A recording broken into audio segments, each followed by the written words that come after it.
నమస్కారం, VS9 news కి స్వాగతం. హెడ్లైన్స్ చూద్దాం.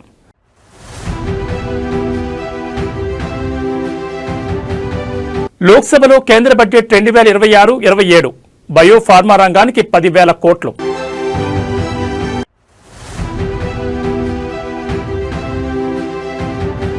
ఏపీ సహా 4 రాష్ట్రాల్లో రేర్ ఎర్త్ మినరల్స్ కోసం పథకం. మౌలిక సదుపాయాల కల్పనకు 12.2 లక్షల కోట్ల కేటాయింపు.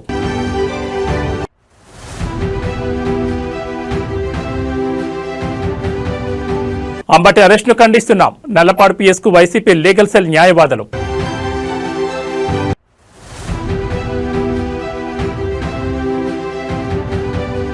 తెలంగాణ వ్యాప్తంగా గులాబీ పార్టీ నిరసనలు. కేసీఆర్కి సిట్ నోటీసులు ఇవ్వడాన్ని నిరసిస్తూ బీఆర్ఎస్ పార్టీ పిలుపు. ఇక డీటెయిల్స్ చూస్తే దేశవ్యాప్తంగా కోట్ల మంది భారతీయుల భవిష్యత్తు నిర్ణయించే కేంద్ర బడ్జెట్ ప్రసంగానికి ముందు రాష్ట్రపతి భవన్లో ఒక ఆసక్తికరమైన దృశ్యం కనిపిస్తుంది. ఆర్థిక మంత్రి పార్లమెంటుకు బయలుదేరే ముందు రాష్ట్రపతి స్వయంగా పెరుగు చక్కెర తినిపిస్తారు. ఆదివారం నాటి బడ్జెట్ సందర్భంగా రాష్ట్రపతి ద్రౌపది ముర్ము ఆర్థిక మంత్రి నిర్మలా సీతారామన్కు ఈ తీపి ప్రసాదాన్ని తినిపించి శుభాకాంక్షలు తెలిపారు. అయితే ఈ ఆచారం వెనుక కేవలం సెంటిమెంట్ మాత్రమే కాదు, బలమైన శాస్త్రీయ కారణాలు కూడా ఉన్నాయని మీకు తెలుసా?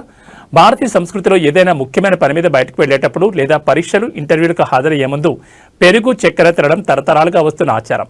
దీన్ని మధురమైన ప్రారంభంగా భావిస్తారు. పెరుగును శుభానికి చిహ్నంగా, చక్కెరను విజయానికి సంకేతంగా పెద్దలు చెప్తారు. బడ్జెట్ వంటి అత్యంత కీలకమైన ఒత్తిడితో కూడిన పనిని నిర్విఘ్నంగా పూర్తి చేయాలని కోరుకుంటూ రాష్ట్రపతి ఈ సంప్రదాయాన్ని పాటిస్తారు.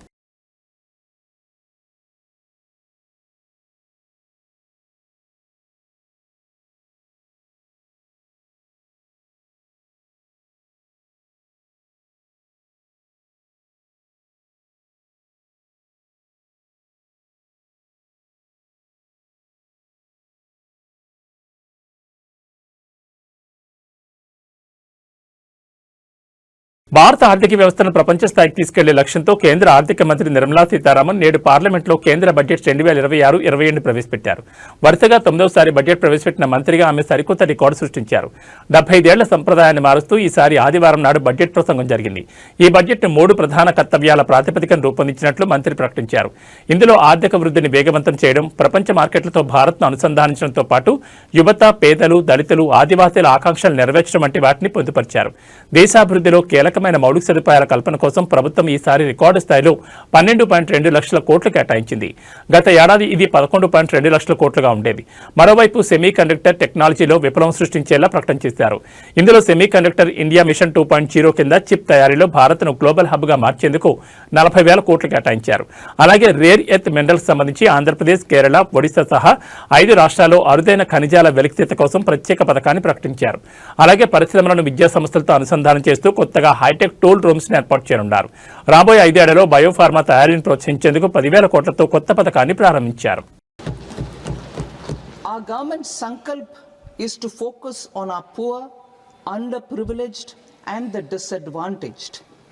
To deliver on this sankalp, and given that this is the first budget prepared in Kartavya Bhavan, we are inspired by 3 Kartavya. Our first Kartavya is to accelerate and sustain economic growth by enhancing productivity and competitiveness and building resilience to volatile global dynamics. Our second Kartavya is to fulfill aspirations of our people and build their capacity, making them strong partners in India's path to prosperity. Our third Kartavya, aligned with our vision of Sabka Saath, Sabka Vikas, is to ensure that every family, community, region and sector has access to resources, amenities and opportunities for meaningful participation. Rare earth minerals కోసం ఆంధ్రప్రదేశ్ సహా 4 రాష్ట్రాల్లో ఖనిజాల వెలికితీతకు ప్రత్యేక పథకం తీసుకొస్తున్నట్లు కేంద్ర ఆర్థిక మంత్రి నిర్మలా సీతారామన్ ప్రకటించారు. ఆంధ్రప్రదేశ్తో పాటు కేరళ, ఒడిశా, తమిళనాడు తదితర రాష్ట్రాల్లో ప్రత్యేక కార్యక్రమం చేపడుతున్నట్టు తెలిపారు. తీర ప్రాంత రాష్ట్రాలపై దృష్టి సారిస్తామని అన్నారు. సహజ వనరులున్న రాష్ట్రాలకు ప్రత్యేక ప్రోత్సాహం అందించేలా చర్యలు తీసుకుంటున్నట్టు తెలిపారు. ఆమె లోక్సభలో బడ్జెట్ను ప్రవేశపెట్టారు. ఈ సందర్భంగా ప్రసంగిస్తూ ఫార్మా, విద్య, పరిశోధనకు జాతీయ స్థాయిలో 3 కొత్త విద్యా సంస్థల స్థాపనకు నిర్ణయించినట్టు తెలిపారు. ఛాంపియన్ ఎంఎస్ఎంఈల కోసం ప్రత్యేక కార్యాచరణ రూపొందించినట్లు వెల్లడించారు. సెమీ కండక్టర్ ఇండియా మిషన్ 2.0 కోసం 40,000 కోట్లు కేటాయిస్తున్నట్లు వెల్లడించారు.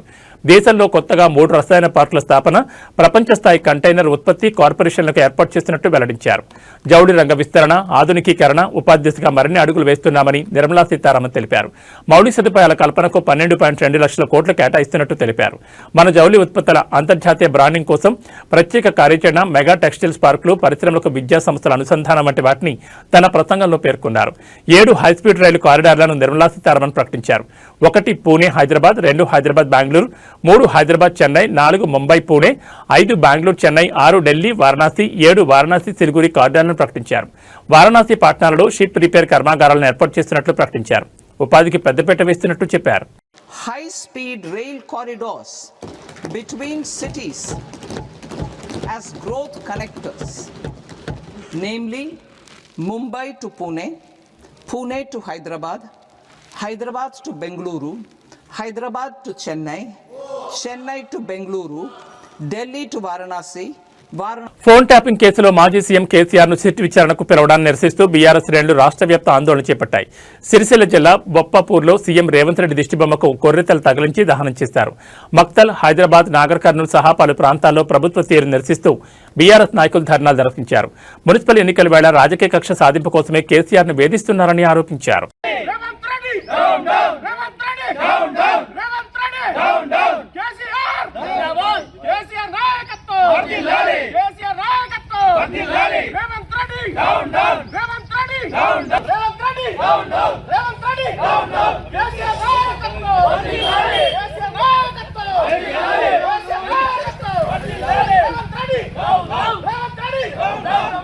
మాజీ ముఖ్యమంత్రి కేసీఆర్ కి సిట్ నోటీసులు ఇవ్వడాన్ని నిరసిస్తూ బీఆర్ఎస్ పార్టీ పిలుపు మేరకు ఆదివారం రాష్ట్ర వ్యాప్తంగా ఆందోళన మిన్నంటాయి. ముఖ్యమంత్రి రేవంత్ రెడ్డిది రాజకీయ కక్ష సాధింపు చర్యని ఆరోపిస్తూ గ్రామాలు, మండల కేంద్రాల్లో బీఆర్ఎస్ నాయకులు, కార్యకర్తలు పెద్ద ఎత్తున నిరసనలు చేపట్టారు. మాజీ ఎమ్మెల్యే చిట్టెం రామ్మోహన్ రెడ్డి నేతృత్వంలో నియోజకవర్గ కేంద్రంలో భారీ నిరసన కార్యక్రమం జరిగింది. ఈ సందర్భంగా రేవంత్ రెడ్డి దిష్టిబొమ్మ దహనం చేసి ప్రభుత్వానికి వ్యతిరేకంగా నినాదాలు చేశారు. అక్బర్బాగ్ జంక్షన్ వద్ద నియోజకవర్గ ఇన్ఛార్జ్ అజిత్ రెడ్డి, నాయకుడు శ్రీధర్ రెడ్డి ఆధ్వర్యంలో సీఎం దిష్టిబొమ్మ దహనం చేశారు. జిల్లాలోని గ్రామాన నిరసనలు వెల్లువెత్తాయి. అచ్చంపేట మండలం, అంకిరంపల్లి, తెలకపల్లి మండలం, కారువంగతో పాటు వివిధ తాండాల్లో ప్రజలు శాంతియుతంగా నిరసన తెలుపుతూ దిష్టిబొమ్మలను దగ్ధం చేశారు. నిరసనలు ఉధృతం కాకుండా పోలీసులు రాష్ట్ర వ్యాప్తంగా పలువురు బీఆర్ఎస్ నాయకులను ముందస్తుగా అరెస్ట్ చేశారు.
జై తెలంగాణ, జై తెలంగాణ.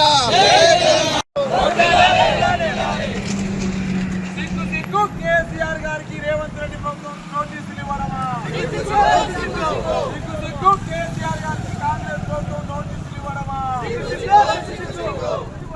ఖబర్దార్ రేవంత్ రెడ్డి, ఖబర్దార్ రేవంత్ రెడ్డి, డౌన్ డౌన్ రేవంత్ రెడ్డి. గంజాయి ముఠా దాడిలో తీవ్రంగా గాయపడిన ఎక్సైజ్ మహిళా కానిస్టేబుల్ గాజుల సౌమ్య మృతి చెందారు. నిజామాబాద్లో ఇటీవల గంజాయి అక్రమ రవాణాను అడ్డుకునే ప్రయత్నంలో ఆమెపై స్మగ్లర్లు దాడి చేయడంతో తీవ్రంగా గాయపడ్డారు. ఈ క్రమంలో ఆమెను హైదరాబాద్లోని నిమ్స్ ఆసుపత్రికి తరలించి చికిత్స అందిస్తుండగా నిన్న రాత్రి ఆమె తుది శ్వాస విడిచారు.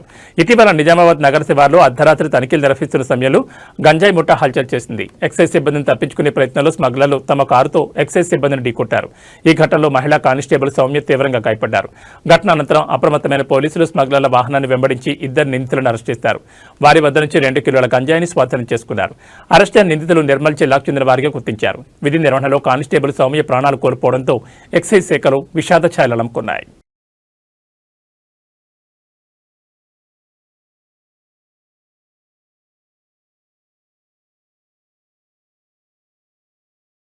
గుంటూరు జిల్లాలోని నల్లపాడు పోలీస్ స్టేషన్ దగ్గరకు వైసీపీ లీగల్ సెల్ న్యాయవాదులు వచ్చారు. లాయర్ పోలూరి వెంకటరెడ్డిని అంబట్ని కలిసేందుకు పోలీసులు అంగీకరించలేదు. ఈ సందర్భంగా వైసీపీ లీగల్ సెల్ వెంకటరెడ్డి మాట్లాడుతూ వైసీపీ నేత అంబటి రాంబాబు ప్రోబుక్ చేశారన్న కారణంతో అరెస్ట్ చేయడానికి ఖండిస్తున్నామన్నారు. నిన్న అరెస్ట్ చేసి తీసుకొచ్చారు. అంబట్ని కలవడానికి వస్తే అనుమతించలేదు. ప్రజాస్వామ్య దేశంలో మనోభావాలను వ్యక్తం చేసే హక్కు ఉంది. నాయకులే కార్యకర్తలను రెచ్చగొట్టి దాడి చేయించారు. అంబటి రాంబాబుని భయపెట్టాలని చూస్తున్నారని పేర్కొన్నారు. అయితే టీడీపీ ప్రభుత్వం రెడ్ బుక్ రాజ్యాంగాన్ని అమలు చేస్తోందని వైసీపీ లీగల్ సెల్ వెంకటరెడ్డి అన్నారు. అధికారం ఉంది కదా అని దాడులు చేస్తూ పోతే ప్రభుత్వాలు మారితే వైసీపీ కార్యకర్తలను ఎవరూ ఆపలేరని తెలిపారు. ప్రభుత్వ వైఫల్యాలను కప్పిపుచ్చడానికి ఇటువంటి కార్యక్రమాలు చేస్తున్నారు. వైసీపీ అధికారంలోకి వచ్చిన చట్టపరమైన చర్యలు తీసుకుంటాం. వయసు దృష్ట్యా న్యాయవాదులను అనుమతించేందుకు పోలీసులు సహకరించాలని డిమాండ్ చేశారు.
లైట్ ఉంది చూడు, లైట్ ఎవరితో లైట్ ఎవరితో లైట్ ఉంది అక్కడ అందులో చూడు, దాంట్లో లైట్ ఉంది ఎవరితో దాంట్లో.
ముఖ్యమంత్రి చంద్రబాబు నాయుడుపై అనుచిత వ్యాఖ్యలు చేశారన్న ఆరోపణతో మాజీ మంత్రి అంబటి రాంబాబును శనివారం రాత్రి పోలీసులు అరెస్ట్ చేశారు. గుంటూరులోని ఆయన నివాసంలో అదుపులోకి తీసుకుని భారీ భద్రత మధ్య నల్లపాడు పోలీస్ స్టేషన్కి తరలించారు. అంతకుముందు అంబటి వ్యాఖ్యలకు నిరసనగా టీడీపీ శ్రేణులు ఆయన ఇంటిని ముట్టడించాయి. ఈ క్రమంలో నిరసనకారులు ఇంటిపై రాళ్లు రువ్వి కారు మరియు అద్దాలు ధ్వంసం చేయడమే కాకుండా ఇంటికి నిప్పు పెట్టారు. వెంటనే రంగంలో దిగిన పోలీసులు మంటలు ఆర్పేసి పరిస్థితిని అదుపులోకి తెచ్చారు.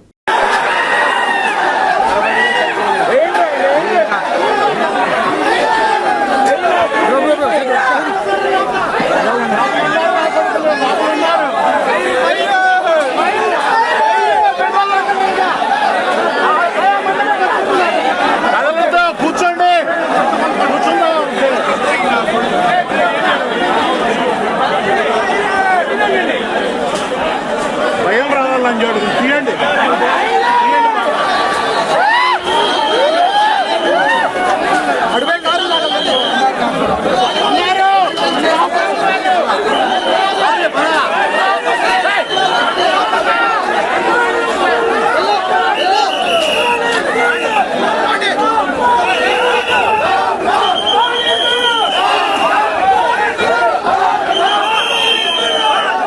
వైసీపీ నాయకుడు అంబటి రాంబాబుపై జరిగిన దాడిని ఖండిస్తూ తిరుపతిలో భారీ ఆందోళన చేపట్టారు. పద్మావతిపురం ప్రాంతంలో రోడ్డుపై బైఠాయించి నిరసన వ్యక్తం చేసిన భూమన కరుణాకర్ రెడ్డి ఈ ఘటనపై తీవ్రంగా స్పందించారు. ఈ నిరసన కార్యక్రమానికి పెద్ద సంఖ్యలో వైసీపీ శ్రేణులు తరలివచ్చి ప్రభుత్వానికి వ్యతిరేకంగా నినాదాలు చేశారు.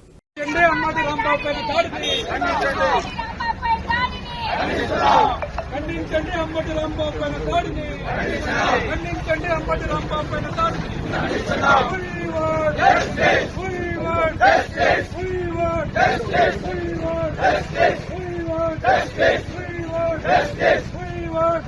ఖండించండి అంబటి రాంబాబు పైన దాడిని, ఖండించండి అంబటి రాంబాబు పైన దాడిని.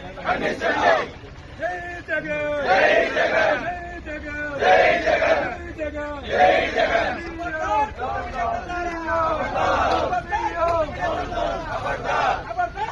కూటమి నేతల్లారా, కూటమి నేతల్లారా, జై జగన్, జై జగన్, జై జగన్, జై జగన్, జై జగన్, జై జగన్, జై Jagan. We want justice. We want justice. We want justice. We want justice. వర్ధిల్లాలి జగన్మోహన్ రెడ్డి గారి నాయకత్వం. వర్ధిల్లాలి జగన్మోహన్ రెడ్డి గారి నాయకత్వం. వర్ధిల్లాలి జగన్మోహన్ రెడ్డి గారి నాయకత్వం. టీడీపీ ఎమ్మెల్యే బండారు శ్రావణికి సింగనమల మండలం నాగులగొడ్డం గ్రామంలో చేదు అనుభవించరైంది. పింఛన్ల పంపిణీ కోసం గ్రామానికి వెళ్లే సమయంలో స్థానికులు ఎమ్మెల్యేను చుట్టుముట్టి తమ సమస్యలపై నిలదీశారు. ఎన్నో ఏళ్లుగా పెండింగ్లో ఉన్న రోడ్లు, డ్రైనేజ్ కాలువల నిర్మాణం ఎప్పుడు పూర్తవుతుందో చెప్పాలని ప్రజలు ప్రశ్నించారు. గ్రామంలో మౌలిక సదుపాయాల కొరతతో ఇబ్బందులు పడుతున్నామని, వర్షం పడితే రోడ్లు పూర్తిగా దుర్గమయంగా మారుతున్నాయని స్థానికులు ఆవేదన వ్యక్తం చేశారు. డ్రైనేజ్ వ్యవస్థ సరిగా లేక మురుగునీరు ఇళ్ల ముందే నిలుస్తోందని, ఈ సమస్యలపై పాలకులు పట్టించుకోవడం లేదని మండిపడ్డారు. ఎమ్మెల్యే హామీలు ఇచ్చినా ఇప్పటి వరకు అమలు కాలేదని ప్రజలు అసంతృప్తి వ్యక్తం చేశారు. ఈ సందర్భంగా పరిస్థితి ఉద్రిక్తంగా మారింది. అధికారులను గ్రామంలోకి రానివ్వడం లేదని ఓ యువకుడిపై ఎమ్మెల్యే బండారు శ్రావణి ఆగ్రహం వ్యక్తం చేస్తూ, అరే స్వామి, అధికారులను లోపలికి రానివ్వడం లేదురా అంటూ వ్యాఖ్యానించినట్లు స్థానికులు చెబుతున్నారు. ఈ మాటలతో ప్రజల్లో మరింత ఆగ్రహం పెరిగింది. ప్రజాప్రతినిధులు సమస్యలు పరిష్కరించాల్సింది పోయి ప్రజలపై ఆగ్రహం వ్యక్తం చేయడం తగదని గ్రామస్తులు విమర్శించారు. ఈ ఘటన స్థానికంగా చర్చనీయాంశంగా మారింది.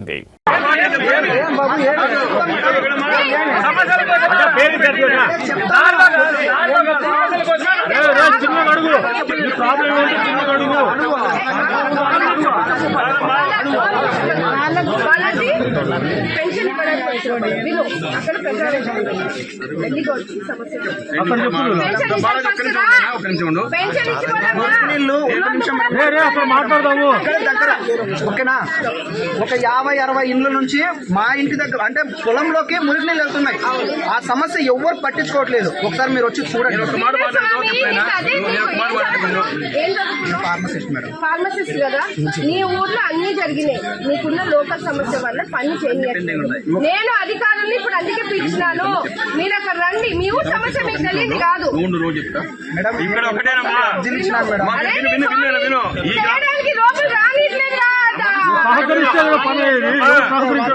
ఈ రోజు ఈ గ్రామానికి రావడానికి కారణం ముఖ్యంగా ఈ ఊర్లో సమస్య ఉందని తెలిసినా కూడా సమస్య ఉన్న గ్రామానికి వెళ్ళి సమస్యలు తీర్చాలని ఆలోచన బాగుంది.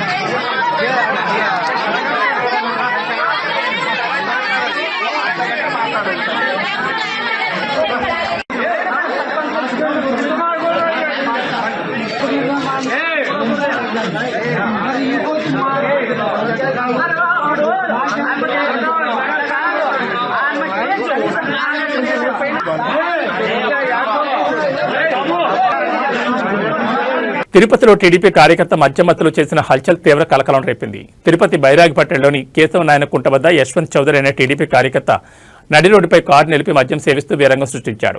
దీంతో ఆ మార్గంలో ట్రాఫిక్ పూర్తిగా నిలిచిపోయింది. రద్దీ రహదారిపై ఇలా ప్రవర్తించడంతో వాహనదారులు తీవ్ర ఇబ్బందులు ఎదుర్కొన్నారు. ఈ క్రమంలో పేషెంట్ను తరలిస్తున్న ఓ కారుకు దారి ఇవ్వాలని స్థానికులు కోరగా యశ్వంత్ చౌదరి వారిపై ఆగ్రహం వ్యక్తం చేశాడు. ప్రశ్నించినందుకే వారిపై దాడి చేయడానికి యత్నించడంతో పాటు కత్తి చూపిస్తూ నడి రోడ్డుపై బెదిరింపులకు పాల్పడ్డాడని ప్రత్యక్ష సాక్షులు తెలిపారు. అతని ప్రవర్తనతో అక్కడ భయాందోళన వాతావరణం నెలకొంది. ఈ అరాచకాలను గమనించిన స్థానికులు సెల్ ఫోన్లో వీడియోలు రికార్డ్ చేశారు. యశ్వంత్ చౌదరి మద్యం మత్తులో దురుసుగా ప్రవర్తిస్తున్న దృశ్యాలు సోషల్ మీడియాలో వైరల్గా మారాయి. ప్రజల భద్రతను లెక్క చేయకుండా రాజకీయ కార్యకర్త హోదాను అడ్డుపెట్టుకుని ఇలా ప్రవర్తించడంపై తీవ్ర విమర్శలు వెలువెత్తున్నాయి. ఈ ఘటనపై పోలీసులు స్పందించి తగిన చర్యలు తీసుకోవాలని స్థానికులు డిమాండ్ చేస్తున్నారు.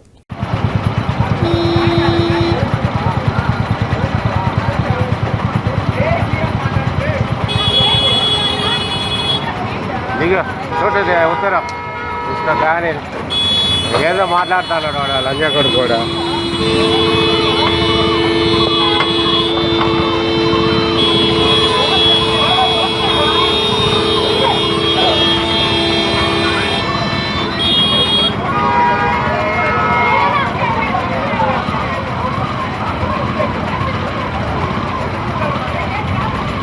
ఏంటది?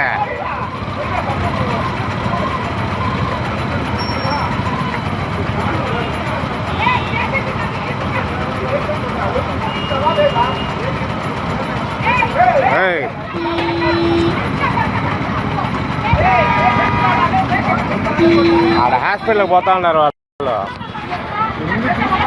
వీళ్ళు ఏదో హాస్పిటల్ పోతాను, వాడు తాగేసి అటు రోడ్లో బండి ఆపాటు అయినాడు.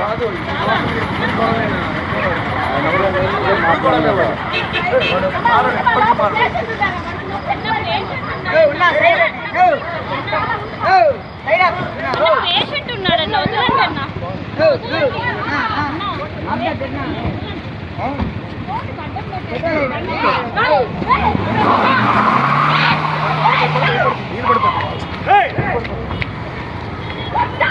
రికార్డింగ్ అయినాడు. పట్టుకోండి వాడిని, పట్టుకోండి లంజా కొడుకు, పట్టుకోండి. నేను వీడియో తీస్తానే ఉన్నా కదా. వాడిని వాయించి పారేయండి ముందు పోలీసు.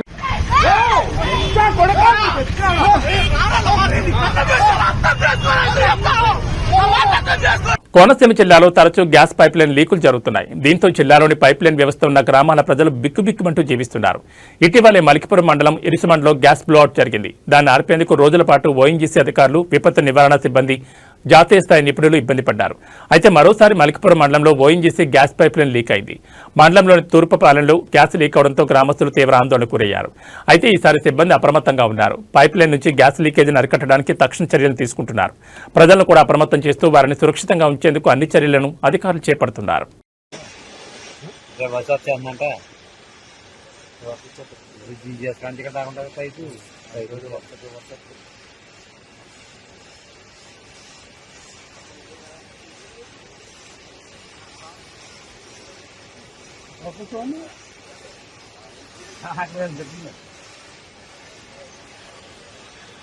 ఏబీ బులెటిన్ విశేషాలు. నమస్కారం.